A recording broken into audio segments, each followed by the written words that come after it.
Nice to see you. Delighted to be here.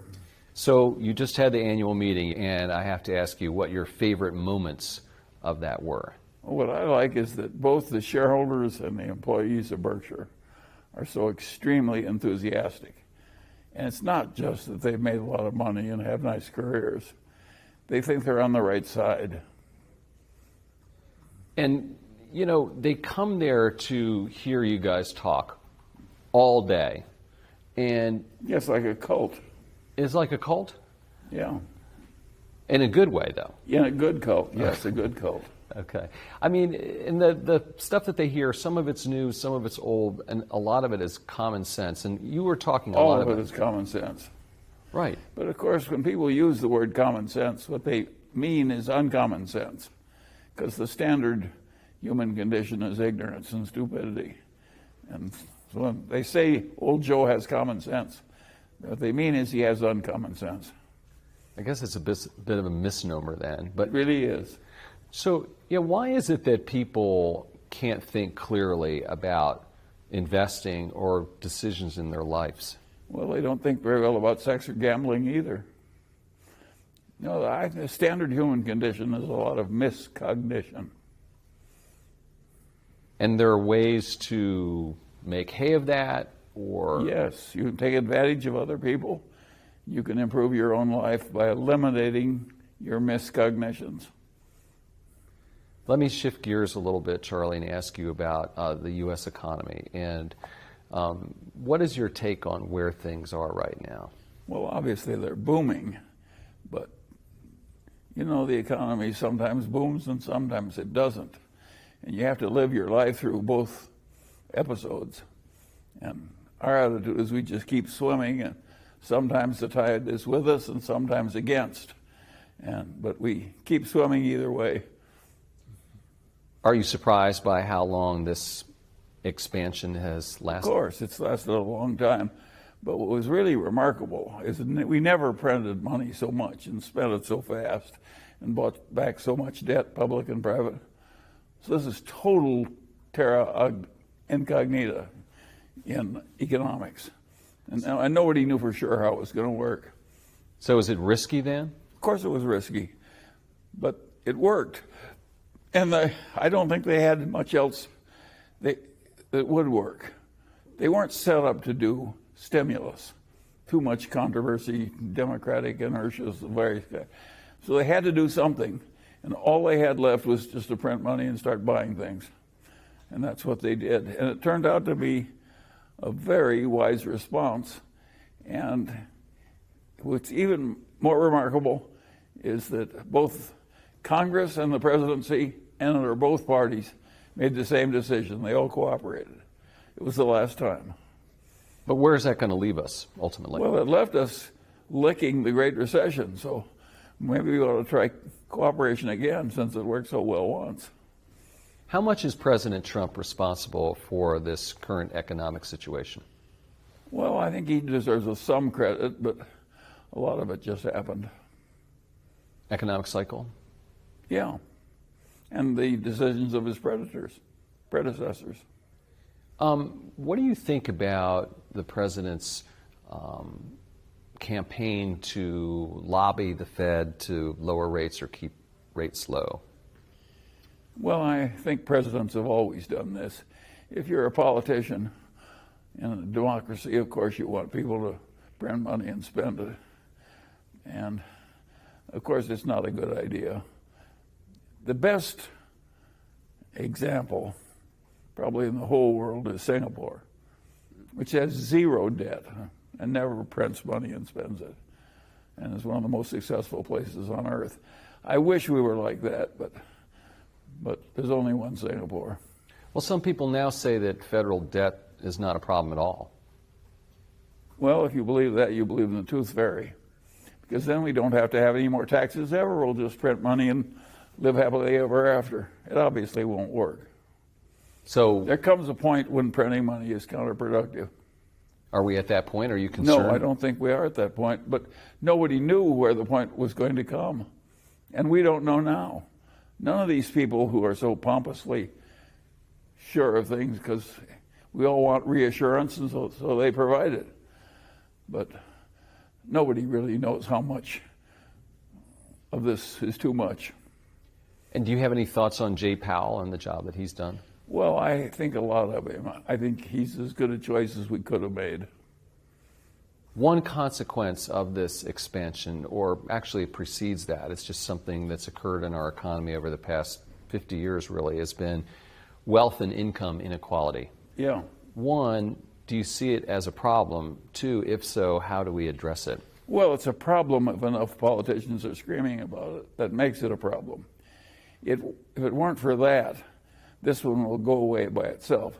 It happened by accident. We were in desperate trouble. We were on the eve of a great recession that could have been a Great Depression, and then followed by the rise of people like Adolf Hitler and so on and so on.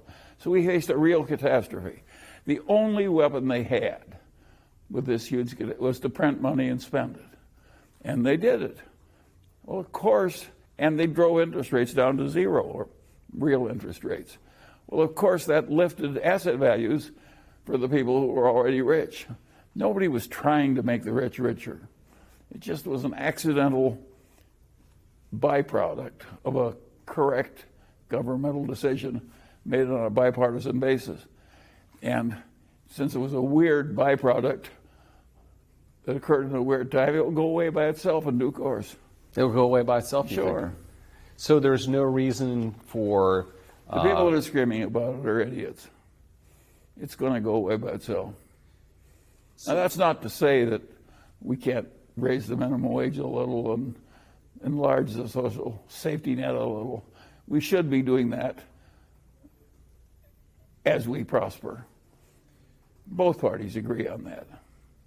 What do you think about the proposals put forth by Alexandria Ocasio-Cortez and Elizabeth Warren that would sort of greatly address this problem? Well, I don't consider those two necessarily the best prescribers in the world. They're kind of likable. I particularly kind of like Elizabeth Warren. She's got a manner that appeals to me. Really? But I don't agree with her attitude. I don't think she's studied Adam Smith enough. And what about AOC? Do you have any take on her? I don't think she knows who Adam Smith was.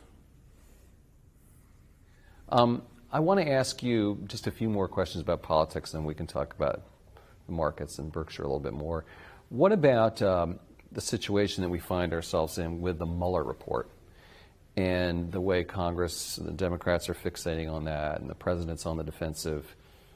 What is your thinking on that? I tend to avoid the whole subject, just as I ignore tide with me, tide against, and just keep swimming. Both parties are so partisan now that they're blinded by their anger, and I don't want to be blinded by my anger, so I control it, and I would recommend it to both parties. I think they should all cool it. Why are we so divided up, Charlie, right now in this country? Well, anger, when you pound on one another, feeds on itself. That's one of the great difficulties with it. It's irrational and it feeds on itself. So I liked the world when it was Dwight Eisenhower against Adlai Stevenson, and more civility, and Ronald Reagan and Tip O'Neill got along, and a lot of it was done. My war was a bipartisan war. And in the aftermath, foreign policy of the United States was a bipartisan policy. I like that world better. I hate this extreme hatred on both sides. Will we ever get back to those days or get to new days where we don't have the hatred? Probably. If you live long enough, a lot of good things happen and a lot of bad things happen. Fair enough. It's my understanding, Charlie, that you were instrumental in helping Warren get away from focusing on the cigar butt form of investing and looked more towards companies that I guess you could call them branded companies. Better businesses. Better businesses, right? Yes. How did you help him make that decision? Well, it was perfectly obvious, and he'd made so much money in the other technique that it was hard for him to leave something that had worked so well. but it was not going to scale. So when he started looking for investment values in great businesses that were temporarily under pressure, it changed everything for the better. Now we could scale up to the big time. Are Apple and Amazon technology companies, or are they brand companies? Both. Someone told me they asked Warren if he could buy one brand, this was about 40 years ago, what that company, what that brand would be, and he said Gillette, which makes sense. What would that company be today? Coca-Cola. Still? If you take the amount of Coca-Cola drunk in the world in the main flavor, it's one hell of a brand. Now, it's such a different product from this stuff on the internet. I don't have the same. My judgment would not be as good on the internet as it is on Coca-Cola. I want to get back to Apple. Tim Cook was at the meeting yesterday. He was indeed. Did you get a chance to speak with him? I did. Can you tell us what you guys talked about? Nothing. We exchanged pleasantries. But he's a wonderful guy, and of course it's a huge record that he's building. Let me ask you a little bit about Kraft Heinz and that situation. During the meeting yesterday, we found out that the chief marketing officer was leaving the company. Did you know that, and what does that mean for the company? I knew nothing about it in advance. What happened there was very easy. The truth of the matter is that Heinz ketchup is a stronger brand than Kraft cheese, and they paid more for it. So one acquisition worked brilliantly and the other worked poorly. Well, welcome to adult life. It happens to everybody. You mentioned that you think that Tim Sloan could still be or should still be the CEO of Wells Fargo? Yeah, if I were running the world, Tim Sloan would still be the CEO of Wells Fargo. Well, why did he leave then? Well, he made this decision, but he was being pushed hard. He did it for the benefit of the company. There was just so much of this partisan hatred was washing off against Wells Fargo. It's understandable. He was there for a long time. The company had defrauded its own customers. Nobody was seemingly being punished for it in some people's minds. Listen, 2 CEOs left under pressure. I regard that as a lot of punishment. So I don't think these people were failing with their anger. They removed 2 CEOs, but now they went out. It's like Tim Sloan was not responsible for the crazy incentive system that created the trouble. So they threw him out the way you'd take out the charwoman when you raid a gambling establishment. Getting back to Coca-Cola, you mentioned that it would be a bad idea if it got into cannabis. I mean, why not? Doesn't it make sense? Because it's such a wholesome brand and associated with happiness. Why do we want to associate it with a recreational drug? Well, they have to grow. I think that would be a terrible idea. What about Boeing and the 737 MAX? I mean, they're going to fix that. Would you go on the plane? Fix it. Would you go on the plane after they said it was fixed? Yes, of course. And they will fix it well. But I don't think it was really all that excusable that they made the mistake. I want to ask you, Charlie, a little bit about... that was a serious mistake. Yeah. So then they're still working on it. Yeah, they'll fix it. Boeing probably has the best safety record in the world if you take 60 years. And this was a very unusual lapse. There may not be another one for 60 years. Is that lapse symptomatic, though, or indicative of us developing software that's too powerful and we don't understand the consequences of it? No, I don't think the problem was that. I think it was just an absolute lapse of being a big bureaucracy. You also mentioned at the meeting yesterday doing billion-dollar deals overnight with very short contracts. Yeah, we've always done that. Has that ever blown up on you? I can't think of a single example in my whole life where keeping it simple has worked against us. We've made mistakes, but they weren't because we kept it simple. And that's simple. I would say that the chief advantage that Berkshire has had in accumulating a good record is that we have avoided the pompous bureaucratic systems. We've tried to give power to very talented people and let them make very quick decisions. I want to ask you about something that's talked about all the time with you guys, which is succession. And you talk about that all the time, and this has been countless barrels of ink spilled. But if you're getting older, how do you make the decision to step back if you may not have the mental acuity to make that decision? Well, I think you'll be surprised at how well both Warren and I are capable of stepping back when we feel our powers are too far deteriorated. Have you talked about that? Sure. And Warren has told people to speak up when the time comes. If we've been rational all this way, do you think we're not going to try and be rational right to the bitter end? Is the process, I mean, we're sort of in the middle of the process. You've been giving more and more control or authority to Ajit and Greg and Todd and Ted. So it's sort of a continuum, a process like that? Of course. And by the way, it's working fine. It's amazing how good this next generation is. And they're steeped in our non-bureaucratic ways. There's these big bureaucracies, they think the work is done if you get it out of your inbox and into somebody else's inbox. That is not getting it done. Getting it done is when it's done, not when it's in somebody else's inbox. And if everybody's in a big committee meeting all the time, you're worn out at the end of the day and you haven't done anything. Are Ted and Todd making all the stock choices at this point? No, of course not.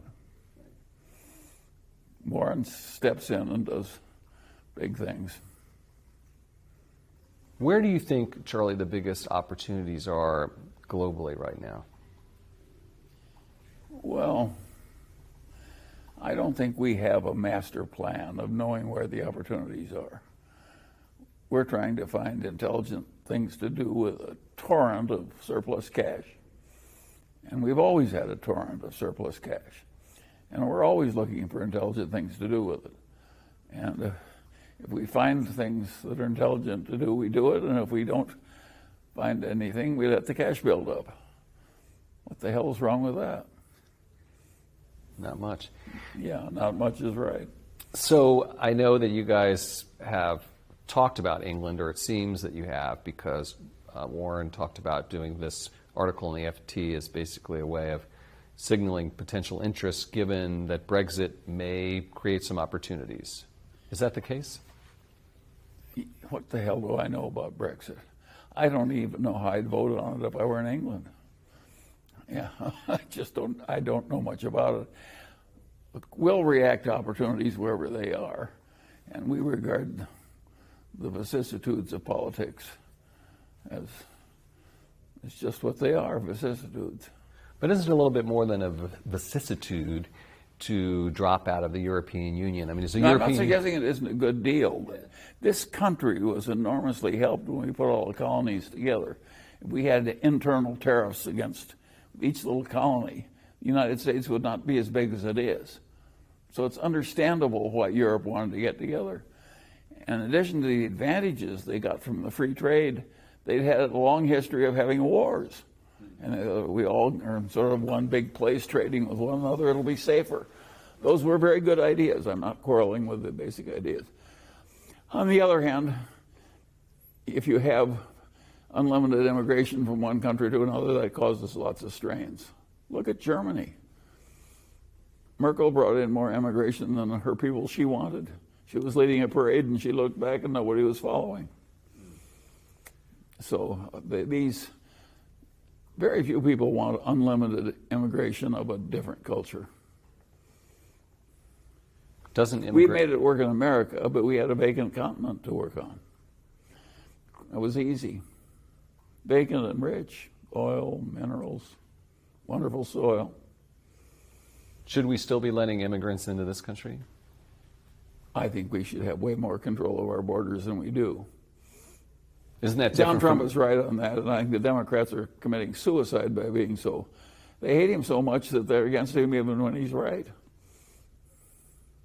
It seems like the borders is conflated with immigration policy sometimes, though, right? I mean, in other words, of course they are. Yeah. But I think we ought to have some control over immigration, some effective control.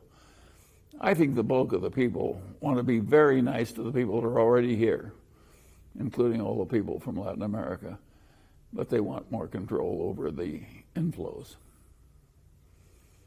Are you concerned about this rise of somewhat nationalistic leadership around the world, like in Turkey, in Brazil, in China, in the United States, arguably? Well, take Brazil. Who in the hell would like Brazil? It's a great climate and a great country, but they're screwing it up to a fairly well. You mean the new leader or just what's happened previously? What's happened generally. Yeah. Okay. So does that require a strong man to take over, though? Well, I don't think I've got deep knowledge on exactly what works well in the internal politics of every other country. Who would have guessed that the Chinese communists would improve their big country as much as they have in the last 30 years? That surprised you? Well, they didn't. The first 20 years, they had the Cultural Revolution. It was crazy. And now they have one of the greatest success records in the history of mankind. I don't know about you, but I did not predict it. I didn't. But so what is the secret to China's success then? They copied Singapore. Remember, the communist leader said, I don't care if the cat is black or white, I care whether it catches mice. And they copied a very wonderful, famous Chinese man in Singapore, and lo and behold, they found the right Chinese leadership outside of China, which amuses me. Now, he was Chinese. But look at the way it worked. In the whole history of the world, no nation that big has ever advanced that fast. And they did it by having a bunch of poor people save half their income. They did not use the wealth of the rich world to get ahead. They used the savings of poor people. I am a huge admirer of what the Chinese have accomplished. And if you ask me who is the one man who did the most for China, it was Lee Kuan Yew of Singapore. They copied him. Are you still sanguine about the future for China right now? There's a lot of concerns about slowing growth and leverage in the system. I'm quite optimistic. They've been succeeding for a long time. Sure, they have ups and downs, and they make mistakes as well as good decisions. But if you average them out, the Chinese are getting ahead. They're not moving backward. What do you think the economic relationship between China and the United States looks like, say, 2 years from now? Well, if both sides have any sense, they will be better and better friends and adjust all differences. It is stark raving madness on either side not to make a friend of the other really powerful nation on earth. I want to ask you a little bit about some Silicon Valley stuff. I mean, you said yesterday you were ashamed of missing on Google. Yeah, I am. We could see, if we looked carefully at our own companies, that their advertising was working way better than other advertising. Just we weren't paying enough attention. So is it too late? I don't know. I don't know everything, you know. Well, we'll leave that aside. But, you know, you look at these tech investments. So there's Apple, now Amazon. Did you know about the Amazon purchase? Were you involved in that decision? No, of course not. I've never owned a share of Amazon. I am a huge admirer of Bezos. I think he's been sort of like Lee Kuan Yew. He's a leader that's all by himself. He's been just a perfectly amazing human leader. But it's always been too complicated and uncertain for my particular temperament. It's interesting. And I find other things to do that'll work fine. Someone was telling me the other day that they thought that you could actually sort of think of Apple and Amazon not as technology companies so much, but as big branded growth businesses, which would be something that would be appealing to you. Well, I think they're both right. brands and technologies, and it's hard to separate the effect of one from the other. Okay. And as far as what's going on in Silicon Valley right now with IPOs, unicorns going public and not having any profitability or any prospect of profitability in the near term, what do you think of that situation? Well, there are a whole lot of things I don't think about. And one of them is companies that are losing $2 or $3 billion a year and going public. It's not my scene. Have you looked, so you're not interested in Uber or companies like that necessarily? Well, I have to be interested when they're that important and sweep the world and change practice. But I don't have to invest in everything I'm interested in. I'm looking for things where I think I can predict what's going to happen with a high degree of accuracy. And I have no feeling that I have the ability to do that with Uber. Right. I want to ask you about architecture, which is something you've been interested in for a while. How did you get interested in that, and what is your current well, I had an uncle there? who was an architect, and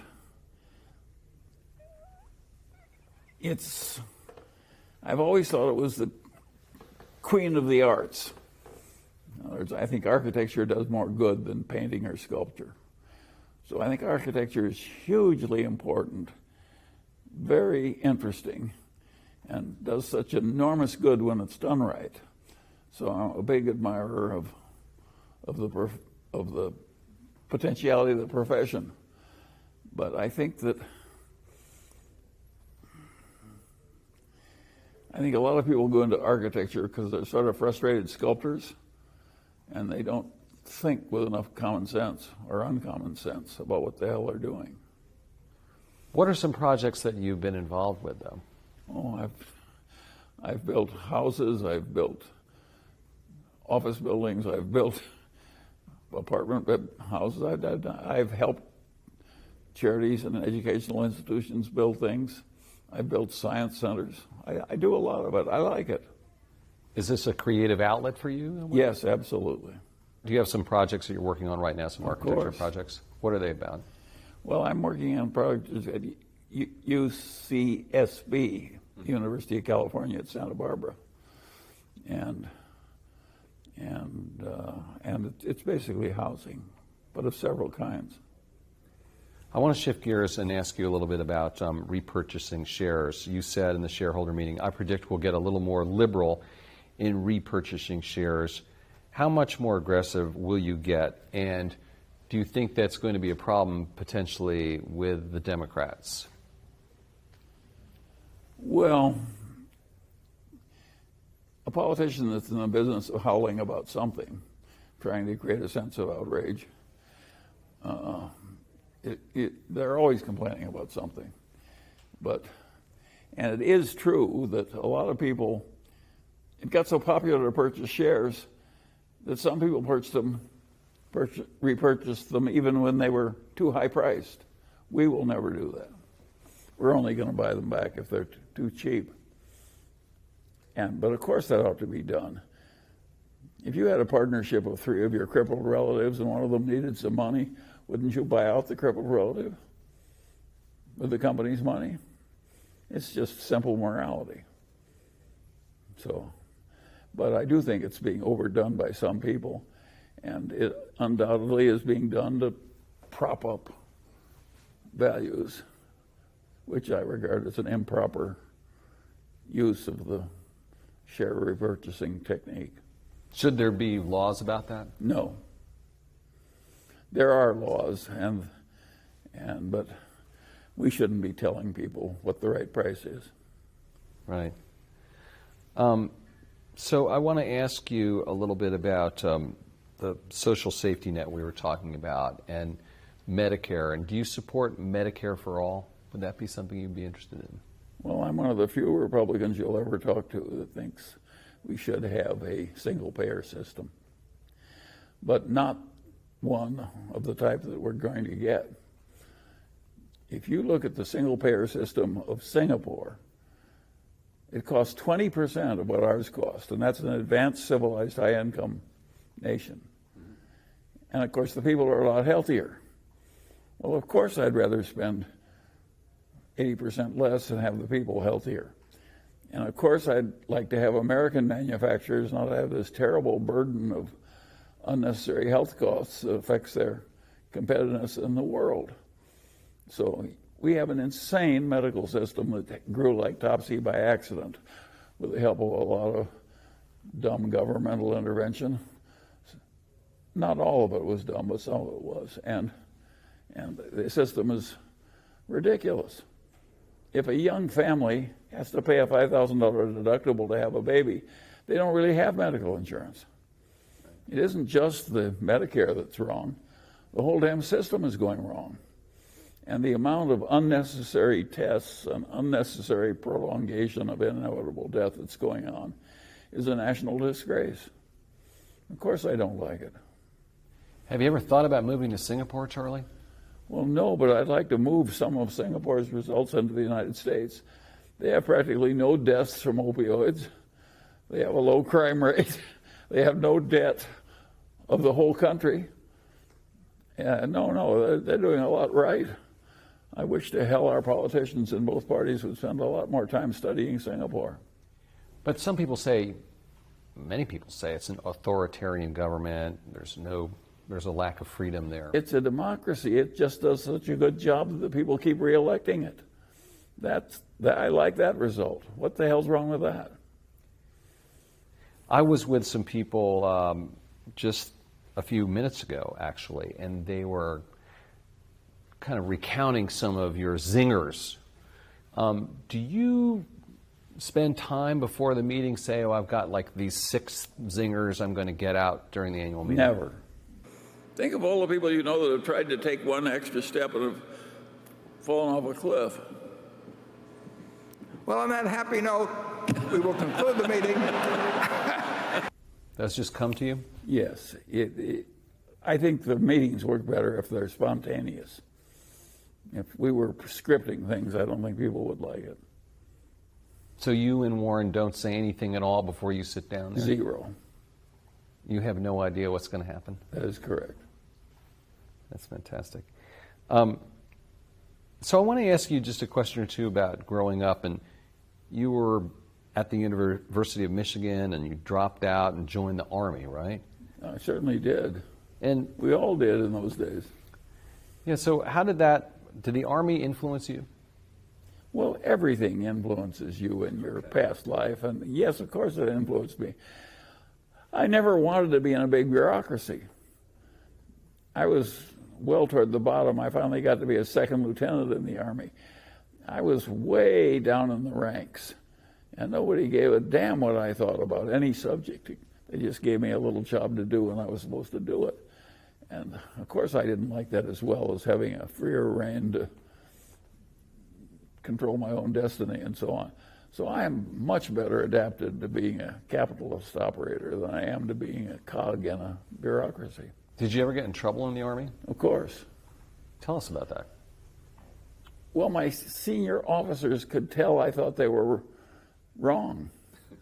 And I tried to hide it, and they could still tell. and so, of course, I never got in any serious trouble, but who in the hell likes a junior officer? You look over there, and he's plainly indicating he thinks you're an idiot. So that didn't work out too well. Well, it worked out all right. I did my work well enough so they didn't bother me. But it was not a milieu where I was going to succeed. Right. So how did you figure out? A lot of people look at your life and would want to emulate what you've done. Is that something that people can do? Look at someone like yourself and see your path. I mean, you're in real estate law, then investing. What do you even consider yourself? A businessman? How would you describe what you do? Well, I don't consider myself I think my way of thinking will work for anybody, of trying to be very rational and disciplined. So I think that much. But to flit around to various careers and go into the other fellow's professional territory and try and outdo him and do all kinds of things like that, I think will not work for most people. And so I always I'm always being visited by young men who say, I'm practicing law and I don't like it, and I'd rather be a billionaire. How can I do it? And I tell them, well, I'll tell you a story. A young man goes to see Mozart, and he says, Mozart, I want to start composing symphonies. And Mozart said, how old are you? And the guy says, 22. And he says, you're too young to do symphonies. And the guy says, yes, but you were 10 years old when you were composing symphonies. And Mozart says, yes, but I wasn't running around asking other people how to do it. Right. So I think this flitting around business is something not everybody should try. Yeah, I think I think if I tried it again, it might not have worked as well. You said just figure out how I may to have do been something quite and do lucky. it. Why were you were lucky? Yeah, I think I had some luck, yes. Well, but I think there's more to it than that. I mean, where were you looking? Yes, the combination of luck and skill. That's what all good records are. Right. So let me just ask you a few more questions. And do you eat all that peanut brittle up there, right? Yeah. Is that your one peanut brittle day, or do you eat Yeah, it peanut is. brittle? Really? Yeah, it is. So the other 364 days you don't eat much of it. They put it there. I think Warren is so businesslike. He likes promoting peanut brittle at the annual meeting. Well, don't the other Berkshire brands get jealous and say, why don't you put like a railroad train up there or something like that? We got a whole exhibit hall full of other brands promoting one another at the Berkshire meeting. You cannot claim that we're under-promoting. I would never claim that. But you know, the Coke people and the Seas people get special placement up there. Yes, they do, but those are two very... Seas was our first great brand, and Coke is one of the great... It's the great soft drink brand of the world. So they're entitled to have a special place.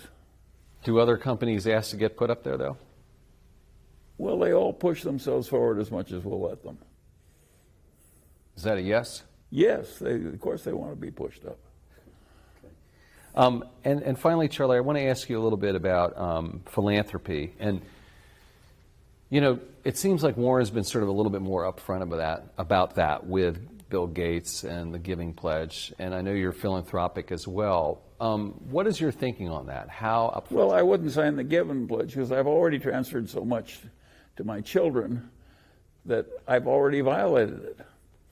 So I think I'm seeking false credit if I join them and say I'm a big philanthropist that's going to give more than half of my wealth to charity. I've already given more than half of it to my children. So I can't join them. It's like coming back from the dead. I can't do it.